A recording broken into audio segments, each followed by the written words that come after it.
En nombre de la organización de los Premios Quirino, les damos la bienvenida a este ciclo de charlas con los directores y directoras finalistas de la tercera edición de estos premios, con los que queremos celebrar la riqueza de la animación iberoamericana.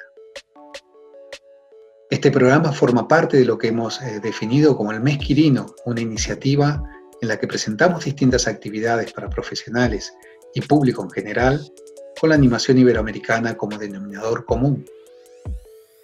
Y si bien este año echaremos de menos nuestro encuentro en Santa Cruz de Tenerife, la celebración en línea de los premios nos permite conocer de cerca a los directores y las directoras detrás de cada una de las obras finalistas. En el día de hoy, comenzamos con la categoría Mejor Cortometraje, una de las secciones más experimentales en la que contamos con 3 trabajos excepcionales. A continuación, les presentamos el diálogo que hemos mantenido con los y las finalistas en esta categoría.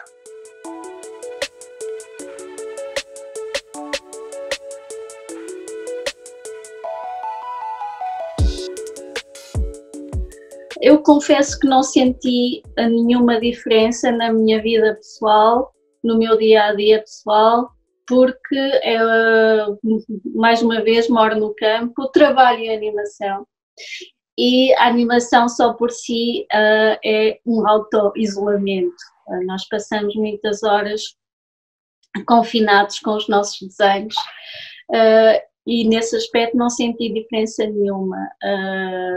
Estou bem, somos quase autossuficientes, temos horta, galinhas, além da parte cultural que já mencionei, portanto estamos muito bem instalados. A diferença que notei foi nas minhas atividades que eu tinha programado noutros países, e eram muitas, e porque o meu filme estava a circular, estava a ter um bom percurso, e eu tinha muitos eventos agendados e foram todos cancelados. E nesse aspecto, sim, foi tal como todos os profissionais ligados à cultura e às artes estamos a sofrer com isso.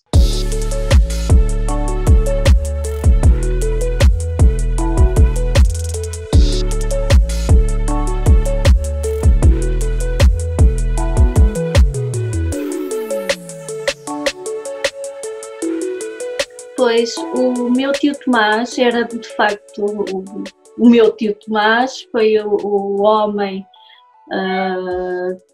a pessoa com quem eu aprendi a desenhar quando era pequena, e de uma forma muito original, porque foi nas paredes da casa onde ele vivia, desenhos de grandes dimensões com carvão da lareira. Portanto, foi uma forma muito livre e muito original para uma criança começar a desenhar, e mostrou-me várias coisas. Por um lado, que não há limites nem impedimentos para a criatividade, há sempre soluções. Quando não há papel ou lápis de cor sofisticados, há sempre superfícies e paredes e materiais que podemos encontrar na natureza e podemos desenhar. E essa liberdade foi refrescante e foi um bom início.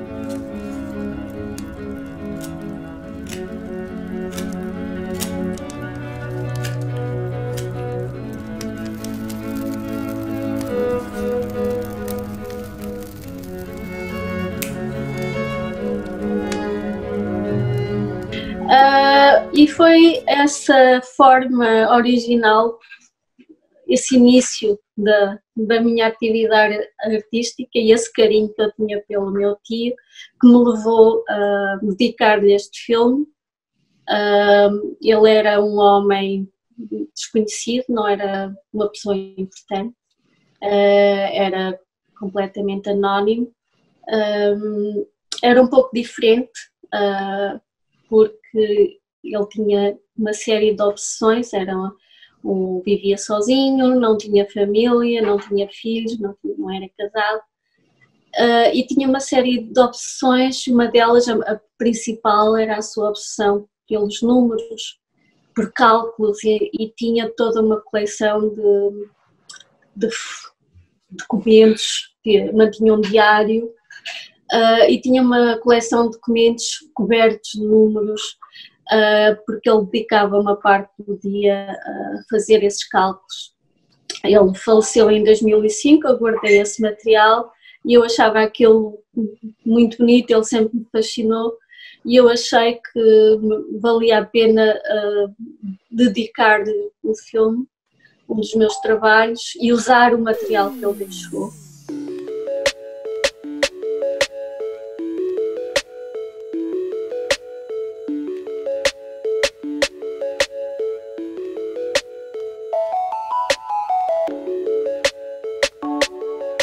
Neste filme eu usei uma técnica mista, ou seja, eu nunca estudei animação, o meu passado, a minha formação é de pintura nas Belas Artes e eu aprendi, o que eu aprendi na animação foi fazendo, já trabalhando em filmes profissionais. A dada altura eu pensei que seria o momento de aceitar esse desafio, porque a linguagem dos utensílios digitais são as ferramentas de hoje, dos nossos dias, e se eu não aceitasse esse desafio naquela altura, eu corria o risco de ficar para trás e perder uma oportunidade de uma certa literacia digital. Então eu aceitei o desafio e consegui adaptar, meter a máquina a trabalhar para mim. Foi esse o meu desafio, não obedecer à máquina, mas conseguir, de certa forma, domesticar a máquina, que ela impor-lhe a ela, à máquina, ao computador, ao software, o meu estilo pessoal que eu tinha estado a desenvolver. Então o meu desafio era como combinar essas técnicas diferentes e manter alguma coerência. Se eu queria usar objetos, implicava usar stop motion. Havia uma cena em que eu desenhava com o meu tio na parede, eu queria usar mesmo desenho direto na parede, animar isso. Portanto, houve ali um período de pesquisa em que a minha ambição era como combinar esses visuais tão diferentes com a animação 2D e não perder também o meu estilo pessoal, que eu tinha, a minha linguagem pessoal, que já de certa forma caracteriza o meu trabalho.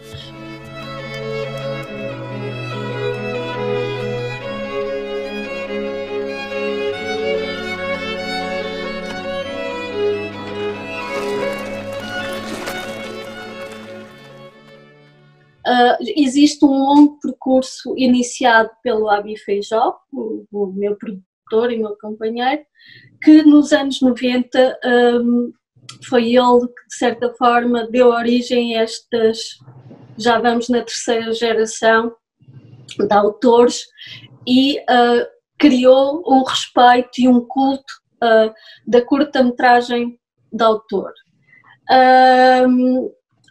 Esse trabalho tem, felizmente, obtido bons resultados.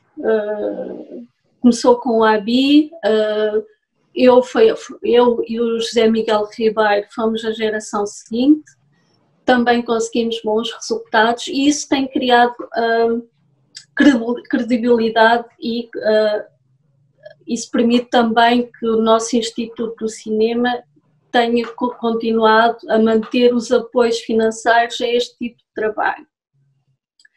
E agora estamos a assistir a o que chamou pequeno boom, porque a nova geração, a geração que já vem a seguir a mim, que continua esse trabalho, agora mais numerosos, eles já tiveram a oportunidade de estudar animação, que eu não tive, como eu disse, eu estudei pintura, não havia cursos de animação.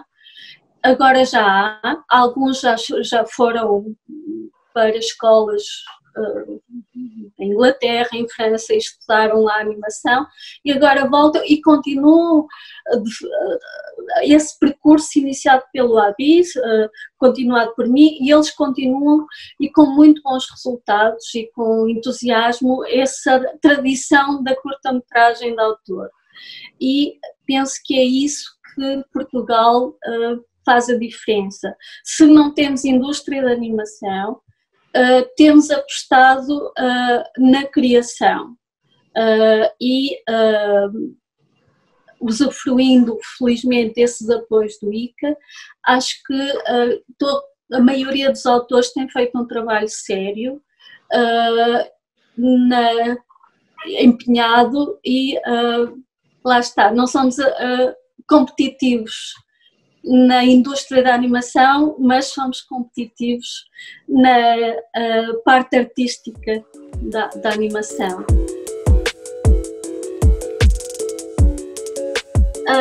Eu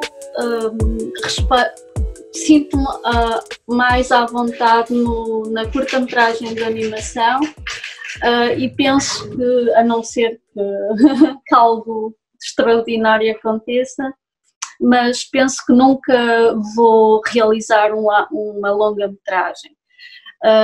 Eu gosto da linguagem, do formato da curta de animação e o tipo de visuais que eu uso, que são bastante ricos e trabalhosos e, como dizem os ingleses, time-consuming.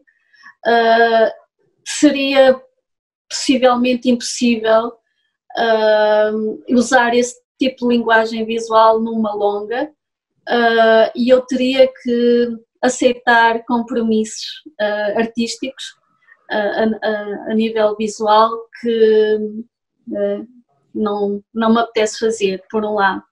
Por outro lado, a longa de animação é um outro tipo de linguagem, é um outro tipo de construção narrativa e, sinceramente, eu não costumo ver longas de animação.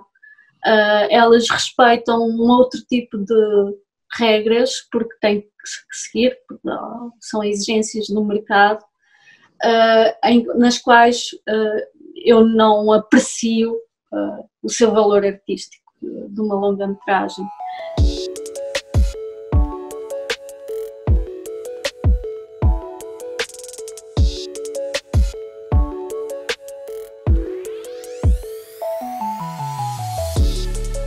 Sí, el proceso de adaptación del Pájaro Cubo comienza con el libro ilustrado que hizo el escritor español Marcos Mas, él es guionista y tenía un libro ilustrado y para niños. Cuando lo vimos, pues inmediatamente nos imaginamos el mundo tridimensional del Pájaro Cubo y empezamos a pensar cómo llevarlo a cabo pues, en un corto bajo la técnica de animación stop motion.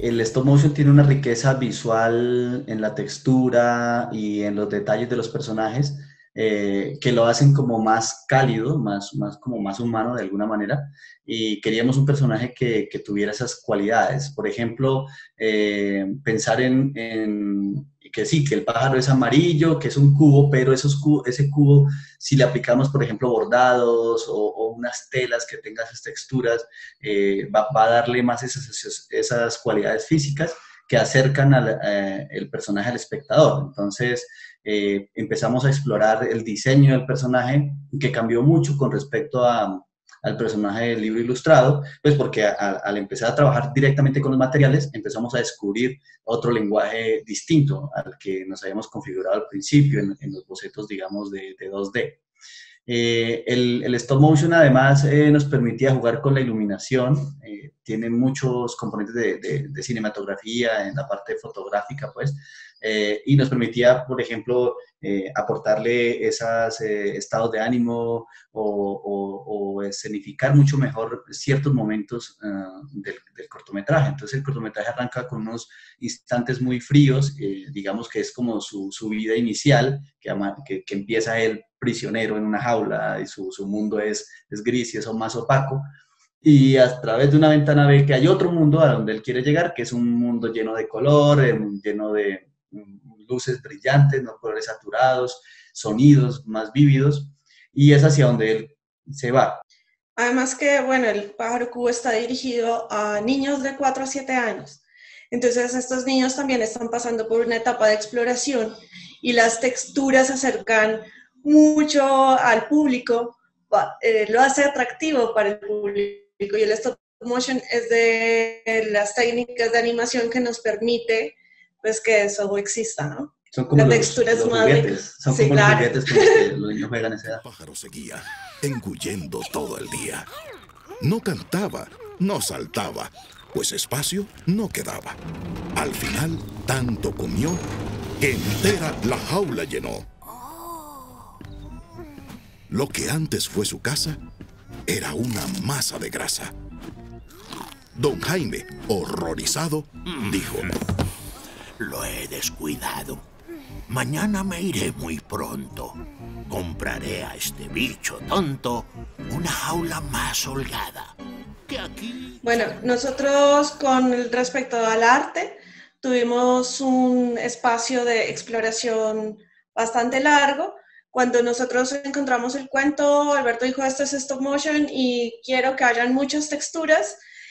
Y no sé por qué Alberto tenía esa cercanía con el fieltro y le gustaba como el fieltro da algunas diferencias en el material, no es como un material plano y eso permite que la visualidad de la textura. Entonces comenzamos a revisar el material, cómo se podía lograr. Además aquí en Colombia fue un poco complejo encontrar la cantidad de material que necesitábamos, pero comenzamos a explorar, una vez teníamos como el material, comenzamos también a explorar el bordado, porque además todos los puppets están bordados a mano. Una vez nosotros encontramos cómo iba a ser el diseño de vestuario, pudimos hacer patrones que nos permitieran tener continuidad también en los puppets, porque por ejemplo pájaro cubo tenemos 2 pájaros cubos y teníamos que bordarlo exactamente igual para que no se sienta que hay un brinco entre un puppet y otro.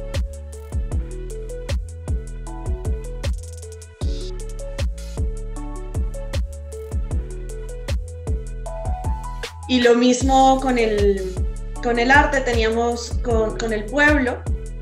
Una vez se definió paleta cromática y demás, que además este pueblo está inspirado en un pueblo colombiano que es Guatapé, que queríamos que tenga una particularidad local. Y nuestro equipo de arte tenía habilidades diferentes y eso fue como, creo que algo muy rico, porque entonces tenemos a Andrés Riascos que construye toda la parte de carpintería y todos los elementos grandes.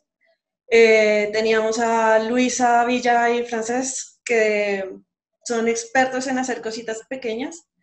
Entonces todos los detalles eran súper cuidados y muy milimétricos en la parte del pueblo.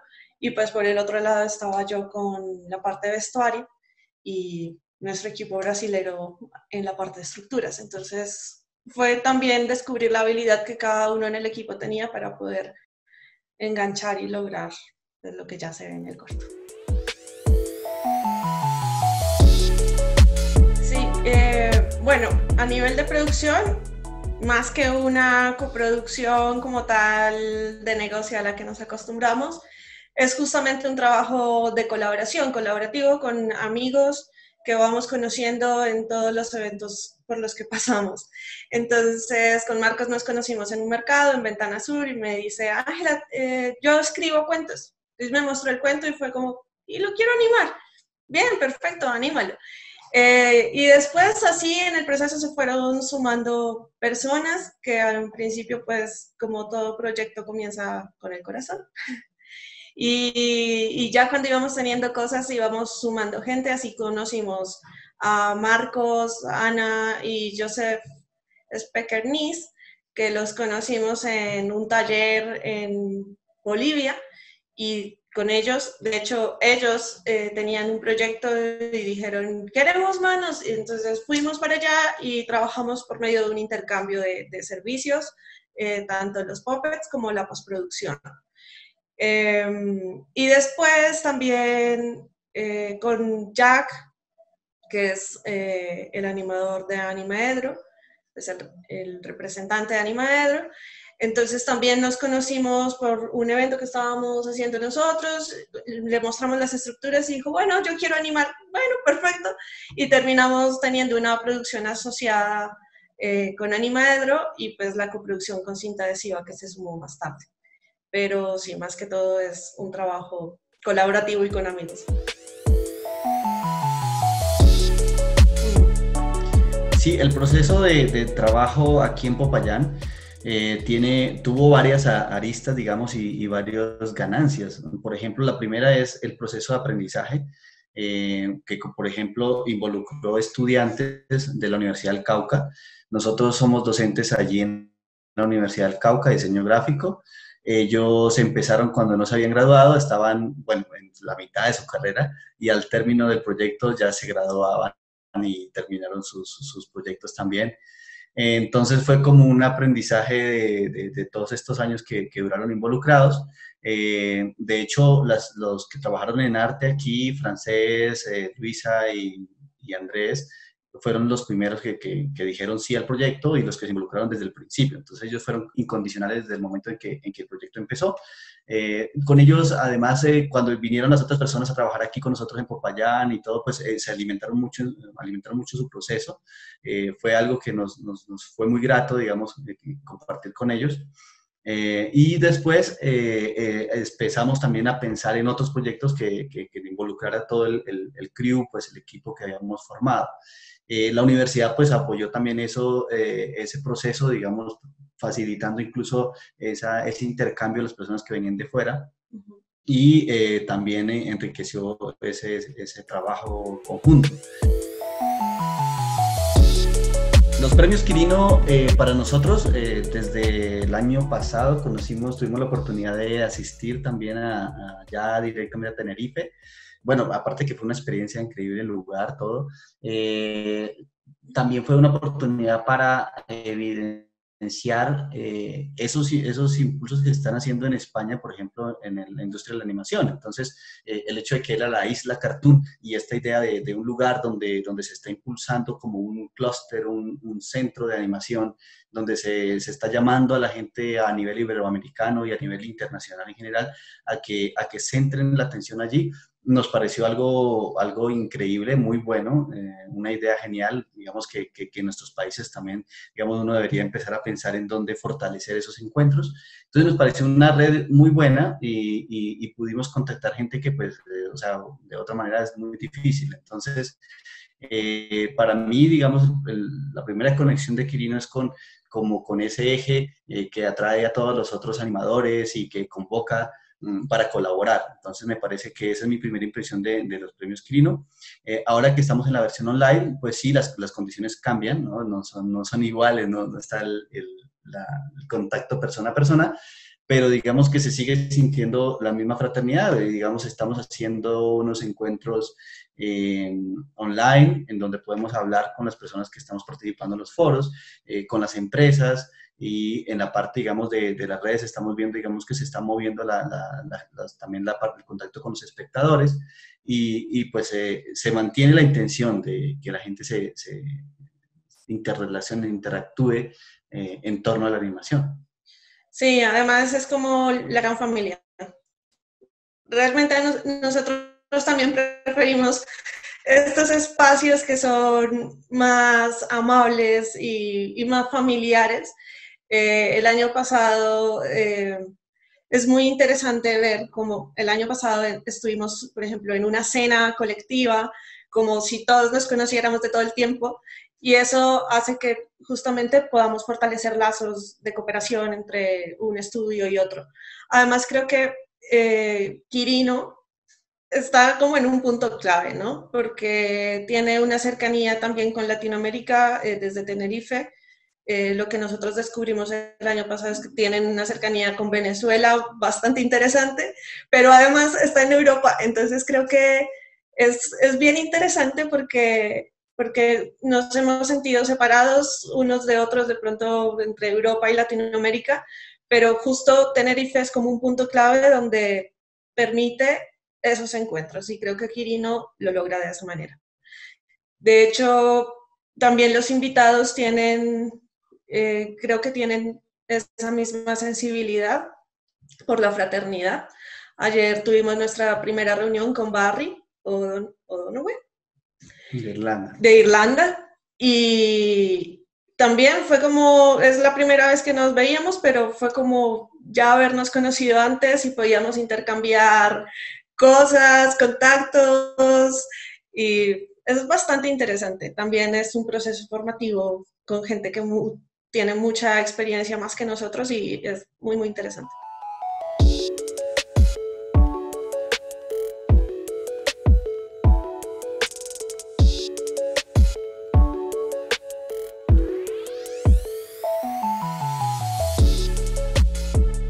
Tanto como motivação, como inspiração, foi interessante como o processo criativo deste filme surgiu, porque não era, quando eu criei o projeto, não era a minha intenção primária de falar sobre a identidade de género.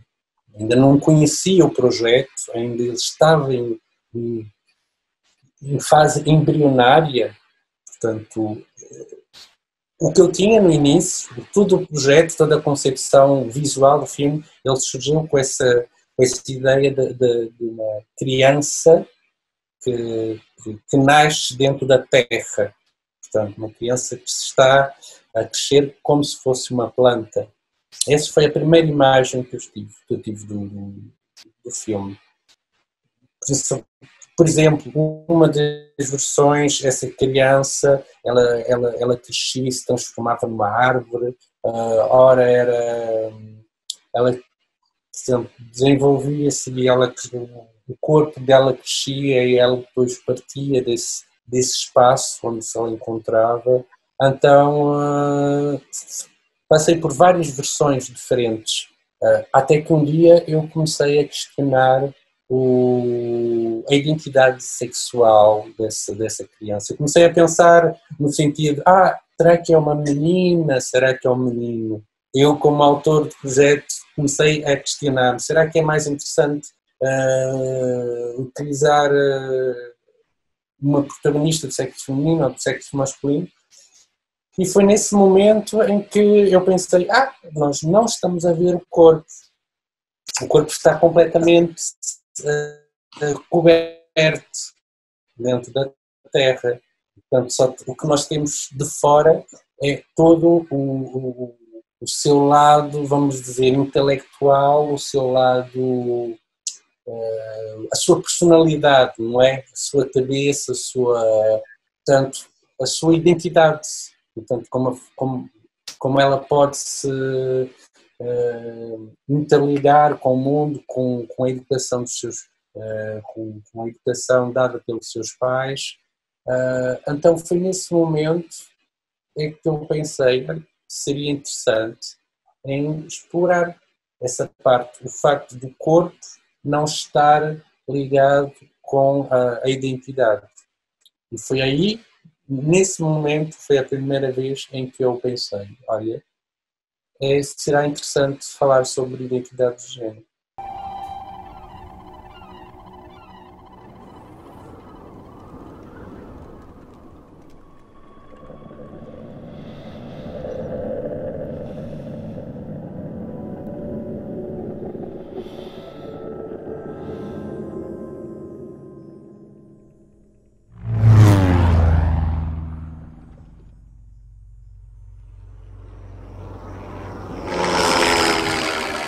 Então, toda essa parte do trabalho visual, vamos dizer que também correspondeu, foi basicamente a mesma mesmo tempo que eu demorei, das alterações que eu fiz em termos de escrita, do argumento, que sofreu muitas alterações, aconteceu a mesma coisa com todo o desenvolvimento visual do filme. Não foi algo que surgiu de um momento para o outro, foi um trabalho que foi feito muito lentamente. Se formos a ver o projeto que eu tinha no início, os primeiros desenhos, não tem muito pouco a ver com o resultado final. Eu sabia que haviam coisas que eu queria trabalhar de uma forma muito metafórica e poética, mas foi um trabalho que foi surgindo também assim com uma certa delicadeza com o tempo. Fiquei satisfeito de conseguir encontrar ideias que não são tão diretas, digamos assim, que são mais utilizadas mais a metáfora, a poesia, e que é interessante explorar a animação nesse sentido.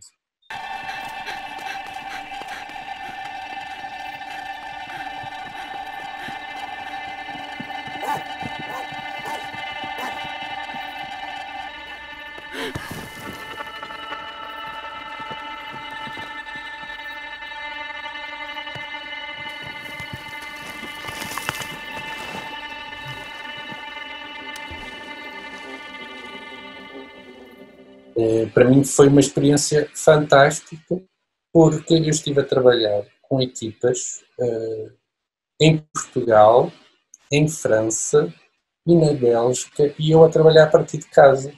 Cerca de entre 80% a 90% de toda a produção eu estive dentro de casa. Então, tudo nós trabalhamos com servidores, com a cloud, e, portanto, todos os ficheiros eram partilhados. E isso, para mim, achei muito interessante. Podemos construir projetos, desenvolver projetos e fazer um filme dentro desse... em confinamento, não é? Eu passei para Playboy basicamente de 80% a 90% do tempo é em confinamento e as coisas funcionaram muito bem.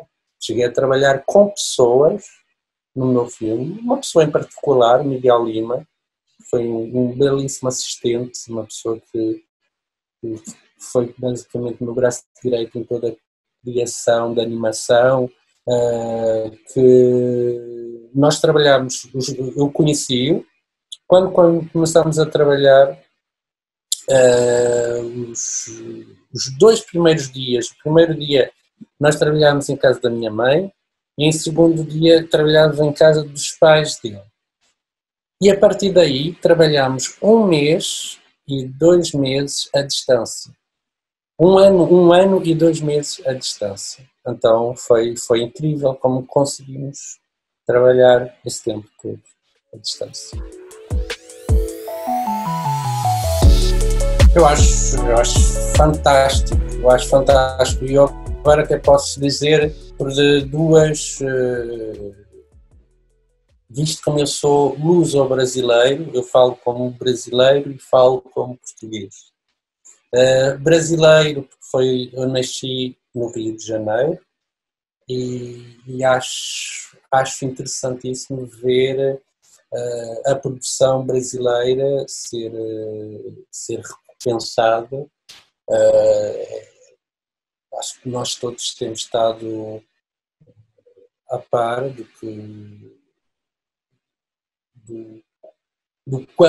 quão a cultura no Brasil está a ser maltratada.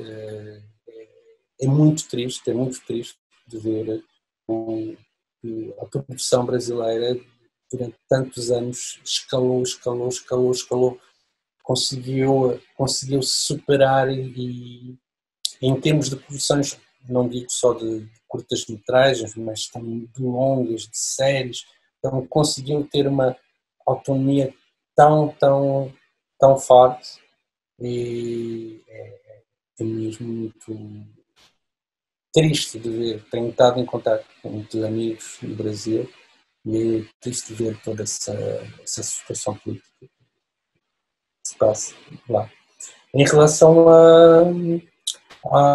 ao Portugal, dentro do cinema de animação de curta-metragem, nos últimos anos houve um crescimento, digamos, nos últimos 10 anos houve assim, um grande crescimento mesmo de autores, de realizadores, de curtas-metragens, e eu acho que é muito interessante nós valorizarmos esse eixo entre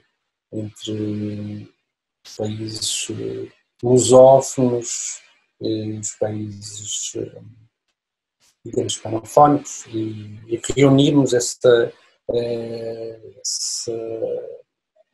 nossa vontade de fazer animação e pronto, eu espero que uma frustração não ter ido a Tenerife, porque era realmente um prazer enorme estar com e poder conhecer pessoas que também estão a fazer, que eu não conheço, pessoas que estão muito ligadas, sejam de Espanha, sejam de vários outros países da América do Sul. Então, eu acho que é importantíssimo nós podemos ter esse prémio para valorizar o que se tem feito nesses 23, não é? 23 países ibero-americanos, se não me engano. Eu espero que consiga estar presente numa próxima edição